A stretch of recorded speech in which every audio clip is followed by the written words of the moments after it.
Hello everyone, welcome back to Initial Solution. In this video, I will show you how to fix YouTube not loading. So let's get started the video.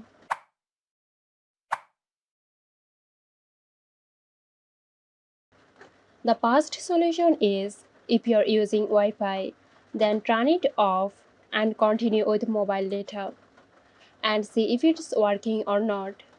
Sometimes it can be happen while using Wi-Fi, so you can turn it off and on to fix your problem.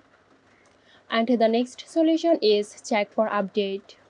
Open the Play Store, search for YouTube, and click on where it says update.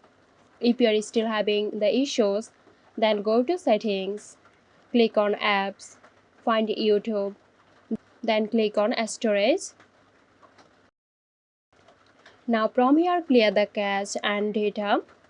It will solve your problem.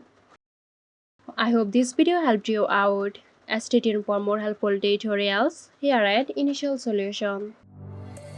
This video is sponsored by Zerosoft. Zerosoft offers graphic design, UI UX design, digital marketing and web development. Elevate your brand with Zerosoft today. For more details, check the description box.